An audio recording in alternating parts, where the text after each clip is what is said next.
These are the regulations for the guilt offering, which is most holy. The guilt offering is to be slaughtered in the place where the burnt offering is slaughtered, and its blood is to be splashed against the sides of the altar. All its fat shall be offered, the fat tail and the fat that covers the internal organs, both kidneys with the fat on them near the loins, and the long lobe of the liver, which is to be removed with the kidneys. The priest shall burn them on the altar as a food offering presented to the Lord. It is a guilt offering. Any male in a priest's family may eat it, but it must be eaten in the sanctuary area. It is most holy. The same law applies to both the sin offering and the guilt offering. They belong to the priest, who makes atonement with them. The priest who offers a burnt offering for anyone may keep its hide for himself. Every grain offering baked in an oven or cooked in a pan or on a griddle belongs to the priest who offers it, and every grain offering, whether mixed with olive oil or dry, belongs equally to all the sons of Aaron. These are the regulations for the fellowship offering anyone may present to the Lord. If they offer it as an expression of thankfulness, then along with this thank offering, they are to offer thick loaves made without yeast and with olive oil mixed in, thin loaves made without yeast and brushed with oil, and thick loaves of the finest flour, well kneaded and with oil mixed in. Along with their fellowship offering of thanksgiving, they are to present an offering with thick loaves of bread made with yeast. They are to bring one of each kind as an offering, a contribution to the Lord. It belongs to the priest, who splashes the blood of the fellowship offering against the altar. The meat of their fellowship offering of thanksgiving must be eaten on the day it is offered. They must leave none of it till morning. If, however, their offering is the result of a vow, or is a free will offering, the sacrifice shall be eaten on the day they offer it, but anything left over may be eaten on the next day.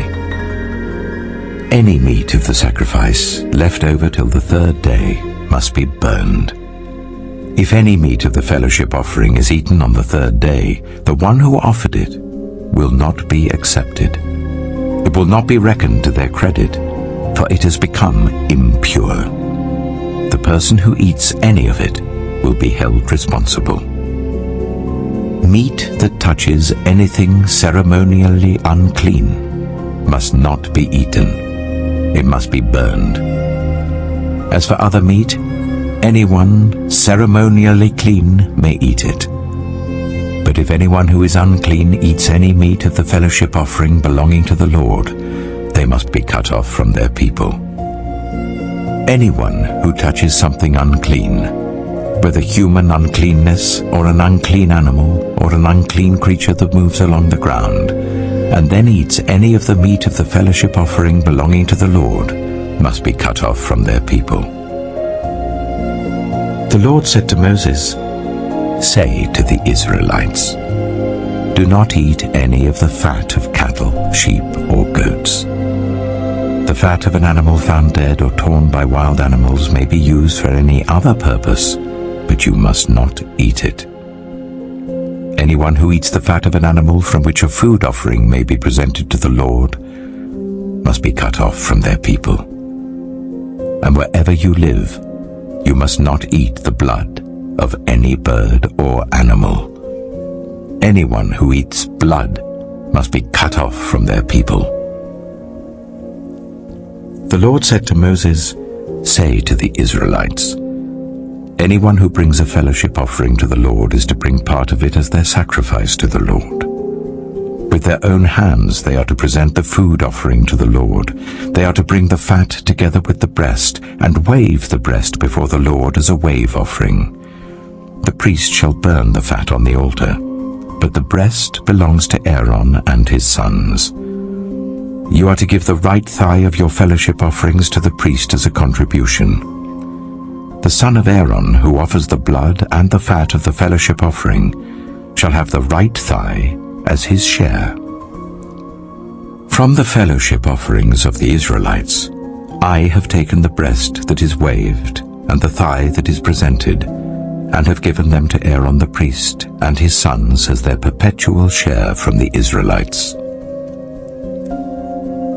This is the portion of the food offerings presented to the Lord that were allotted to Aaron and his sons on the day they were presented to serve the Lord as priests. On the day they were anointed, the Lord commanded that the Israelites give this to them as their perpetual share for the generations to come.